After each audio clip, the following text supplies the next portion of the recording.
সমাবেশের সভাপতিত্ব করছেন পঞ্চগড় জেলা বিএনপির বিপ্লবী আহ্বায়ক জাহিরুল ইসলাম চাচ্চু। আমাদের আজকের এই অনুষ্ঠানের প্রধান অতিথি হিসেবে উপস্থিত থাকবেন বাংলাদেশ জাতীয়তাবাদী দল বিএনপির ভাইস চেয়ারম্যান জনাব শামসুজ্জামান দুদু ভাই। আমাদের আজকের এই অনুষ্ঠানের বিশেষ অতিথি হিসেবে উপস্থিত রয়েছেন বাংলাদেশ জাতীয়তাবাদী দল বিএনপি কেন্দ্রীয় নির্বাহী কমিটির সম্মানিত আন্তর্জাতিক সম্পর্ক বিষয়ক সম্পাদক ব্যারিস্টার নওশাদ জমির ভাই। আমাদের আজকের এই অনুষ্ঠানে প্রধান বক্তা হিসেবে উপস্থিত রয়েছেন বাংলাদেশ জাতীয়তাবাদী দল বিএনপি কেন্দ্রীয় নির্বাহী কমিটির সম্মানিত পল্লী উন্নয়ন বিষয়ক সম্পাদক এবং জেলা বিএনপির বিপ্লবী সদস্য সচিব ফরাদ আজাদ ভাই সহ বিএনপি এবং অঙ্গ সহযোগী সংগঠনের সকল পর্যায়ের নেতৃবৃন্দ এবং আমার প্রাণপ্রিয় সংগঠন বাংলাদেশ জাতীয়তাবাদী ছাত্র দলের সকল পর্যায়ের নেতৃবৃন্দ, সকলকে সংগ্রামী সালাম এবং শুভেচ্ছা জানাচ্ছি। আমাদের নেতা তারেক রহমান তার প্রত্যেকটি বক্তব্যে শুধু একটি কথা বলে, সবার আগে বাংলাদেশ। আমাদের নেতা তারেক রহমান কখনোই বলে নাই যে সবার আগে দল, দলের কর্মী। আমাদের নেতা বারবার বলেছেন যে সবার আগে বাংলাদেশ। তাই সবার আগে বাংলাদেশ এই প্রতিপাদ্যকে সামনে রেখে রাষ্ট্র সংস্কারের ৩১ দফার ভিত্তিতে জনানন্দিত জননেতা জনাব তারেক রহমান এমন একটি সাম্য মানবিক মেধা ভিত্তিক রাষ্ট্র বিনির্মাণ করতে চায় যেখানে জাতি, ধর্ম, বর্ণ, গোত্র নির্বিশেষে সকলের সমান অধিকার নিশ্চিত হবে। কি সেই সমান অধিকার?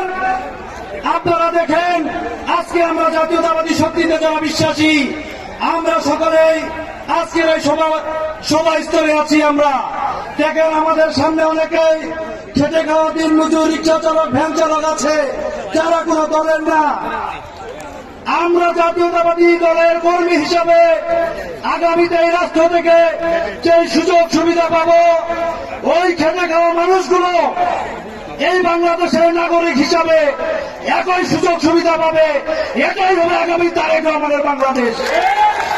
নেতৃবৃন্দ, আমি বলতে চাই, ভারপ্রাপ্ত চেয়ারম্যান জননেতা জনাব তারেক রহমান স্বপ্নের বাংলাদেশ গড়তে জাতীয়তাবাদী ছাত্র দলের উপর যে দায়িত্ব অর্পণ করা হবে, আমরা ছাত্র দল তা অক্ষরে অক্ষরে পালন করে আমরা প্রমাণ করব আমরা ছাত্র দল, আমরা তারেক রহমানের পরীক্ষিত ভেঙ্গার। সেই সাথে বর্তমান অন্তর্বর্তী সরকারের উদ্দেশ্যে একটি কথা বলতে চাই, রাষ্ট্র সংস্কার এবং নির্বাচন এই বিষয়টি বর্তমান ব্যাপকভাবে আলোচিত। বর্তমান ৫ আগস্টের পরে এই অন্তর্বর্তী সরকার বর্তমান ৮ মাস পরে অতিবাহিত হচ্ছে। আপনারা মোটা দাগে দৃশ্যমান কোন সংস্কার করতে পারেন নাই, তারপরে আপনারা যতটুকু করেছেন আলহামদুলিল্লাহ। কিন্তু বাংলাদেশের জনগণ তাদের তথা দেশের রাষ্ট্রের সংস্কার চায়, তাদের নির্বাচিত প্রতিনিধিরা তাদের সংস্কার করবে। তাই আজকের এই সমাবেশের মাধ্যমে আমরা এই সরকারকে অনুরোধ করব, আপনারা নির্বাচনের জন্য পূর্ণাঙ্গ একটি রোডম্যাপ জাতির সামনে অবিলম্বে তুলে ধরবেন। আমি আমার বক্তব্য বাড়াবো না, সকলের সুস্বাস্থ্য, দীর্ঘায়ু ও মঙ্গল কামনা করে আমি আমার সংক্ষিপ্ত বক্তব্য এখানে শেষ করছি। শহীদ জিয়া অমর হোক, খালেদা জিয়া জিন্দাবাদ।